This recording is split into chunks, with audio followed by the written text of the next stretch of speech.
السلام علیکم ورحمۃ اللہ وبرکاتہ۔ ربی اشرح لی صدری ویسر لی امری واحلل عقدۃ من لسانی یفقہوا قولی۔ امید کرتی ہوں کہ آپ سب خیریت کے ساتھ ہوں گے۔ آج ہم جس موضوع پر بات کریں گے وہ ہے ایمان اور عمل کا تعلق۔ تو آئیے شروع کرتے ہیں۔ اعوذ باللہ من الشیطان الرجیم، بسم اللہ الرحمن الرحیم۔ دنیا میں انسان کا قیام عارضی ہے۔ یہاں کا ہر لمحہ آزمائش ہے۔ ہر دن ایک قدم آگے لے جا رہا ہے اس ابدی زندگی کی طرف جو قبر کے بعد شروع ہوگی۔ اس فانی دنیا میں انسان کو جو سب سے عظیم نعمت عطا کی گئی وہ ہے ایمان۔ لیکن کیا صرف ایمان کافی ہے؟ نہیں، ایمان کے ساتھ عمل صالح بھی لازم ہے۔ دونوں کا باہمی تعلق اتنا گہرا اور مضبوط ہے کہ ایک کے بغیر دوسرا ادھورا اور بے معنی ہو جاتا ہے۔ ایمان کا مطلب ہے دل سے یقین، اللہ کو رب ماننا، محمد رسول اللہ صلی اللہ علیہ وسلم کو اللہ کا رسول ماننا، فرشتوں، کتابوں، قیامت اور تقدیر پر مکمل یقین رکھنا۔ یہی وہ بنیاد ہے جس پر اسلام کی عمارت کھڑی کی جاتی ہے۔ قرآن کریم میں اللہ تعالیٰ فرماتا ہے، سورۃ النساء آیت 136، اے ایمان والو، اللہ اور اس کے رسول پر ایمان لاؤ۔ یہ آیت ہمیں یاد دلاتی ہے کہ صرف زبانی دعوے کافی نہیں، دل کی گہرائی سے ایمان لانا ضروری ہے، اور پھر اس ایمان کے تقاضے پورے کرنا اور اس پر ثابت قدم رہنا بھی ضروری ہے۔ اب سوچنے کی بات یہ ہے کہ ایمان اور عمل کا رشتہ کیا ہے؟ ایمان اور عمل ایک ہی درخت کی دو شاخیں ہیں۔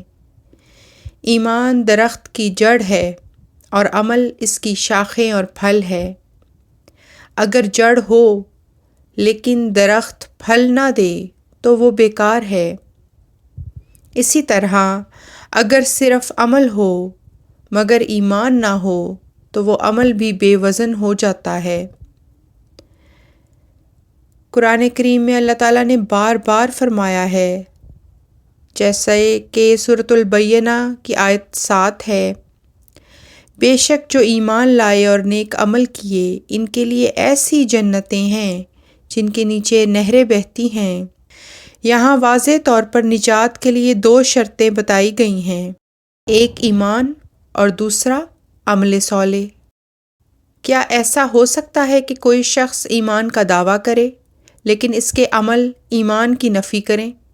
مثال کے طور پر اگر کوئی شخص نماز نہ پڑھے، جھوٹ بولے، سود کھائے، بددیانتی کرے تو کیا صرف ایمان کا دعویٰ اسے نجات دلائے گا؟ ہرگز نہیں۔ ایمان وہ نہیں جو صرف زبانی دعوے سے حاصل ہو جائے، بلکہ ایمان وہ ہے جو دل میں راسخ ہو اور عمل سے ثابت ہو۔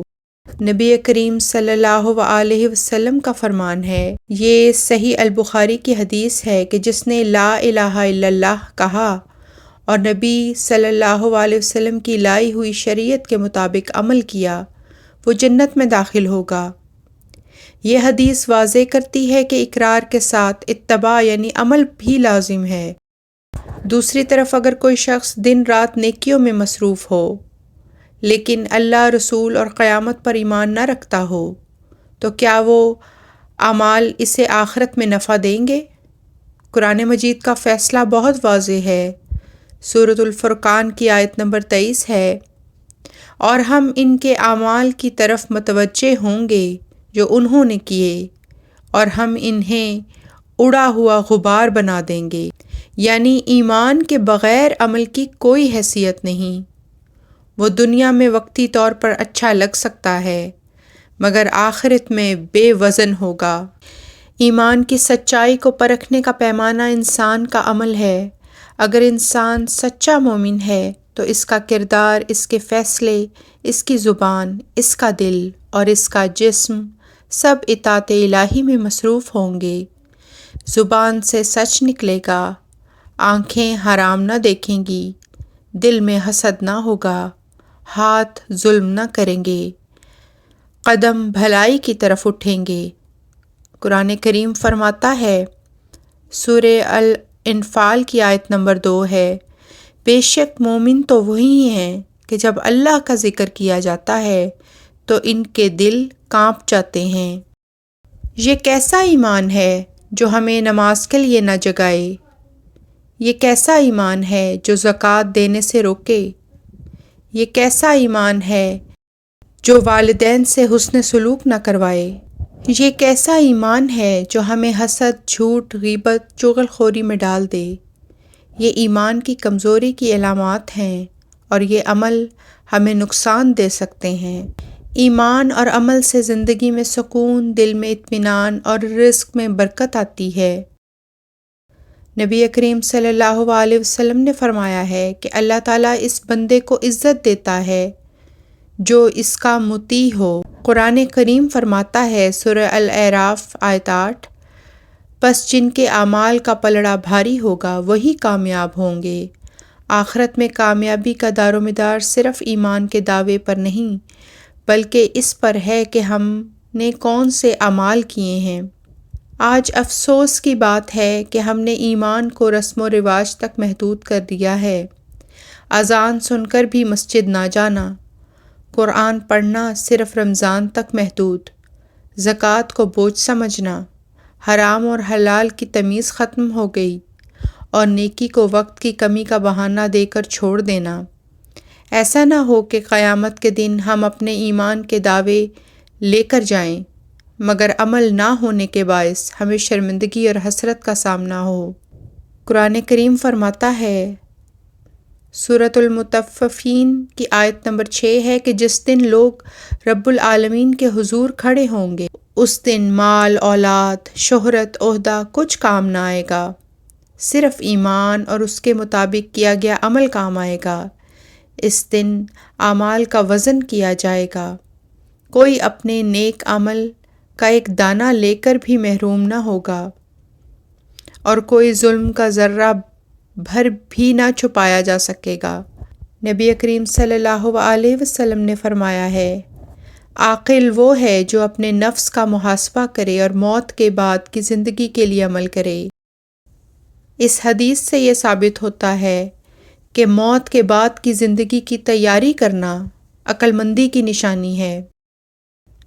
ہمیں صحابہ کرام کی زندگیوں میں ایمان اور عمل کا حسین امتزاج نظر آتا تھا۔ حضرت ابوبکر صدیق رضی اللہ تعالیٰ عنہ نے نہ صرف دل سے ایمان لایا بلکہ مال، جان، وقت سب کچھ اللہ کے راستے میں دے دیا۔ حضرت عمر، حضرت عثمان اور حضرت علی رضی اللہ تعالیٰ عنہ نے اور حضرت بلال رضی اللہ تعالیٰ عنہ نے سب نے ایمان کے بعد عمل سے اپنے دعوے کو سچ کر دکھایا۔ آج کا مسلمان اگر چاہتا ہے کہ وہ دنیا اور آخرت میں کامیاب ہو تو اسے ایمان کے ساتھ عمل کو اپنی زندگی میں لانا ہوگا۔ عبادات جن میں نماز، روزہ، زکوٰۃ، حج ہیں، معاملات، دیانتداری، سچائی، اخلاق جیسے تواضع اور معافی سب کچھ ایمان کا حصہ ہیں۔ ایمان کا مطلب صرف مسلمان کہلانا نہیں بلکہ ہر لمحہ اللہ کے سامنے جواب دہ ہونے کا احساس رکھنا ہے۔ ہر عمل سے یہ ظاہر ہونا چاہیے کہ میں اللہ پر ایمان رکھتا ہوں یا رکھتی ہوں۔ ایمان اور عمل ایک دوسرے کے لیے لازم و ملزوم ہیں۔ نہ ایمان کے بغیر عمل معتبر ہے، نہ عمل کے بغیر ایمان نجات دے سکتا ہے۔ کامیاب وہی ہوگا جو دل سے ایمان لائے اور زبان، جسم، دل اور کردار سے اللہ کی اطاعت کرے۔ قرآن کریم بھی کہتا ہے، زمانے کی قسم انسان خسارے میں ہے سوائے ان کے جو ایمان لائے اور عمل صالح کرتے رہے۔ اس کے ساتھ ہی مجھے اجازت دیجیے، انشاءاللہ اگلی ویڈیو میں ملاقات ہوگی۔ السلام علیکم ورحمۃ اللہ وبرکاتہ، وآخر دعوانا ان الحمد للہ رب العالمین۔ اللہ تعالیٰ ہمیں سچے ایمان اور عمل صالح کی دولت عطا فرمائے اور ہمیں ان خوش نصیبوں میں شامل فرمائے جن کے چہرے قیامت کے دن روشن ہوں گے۔ آمین یا رب العالمین۔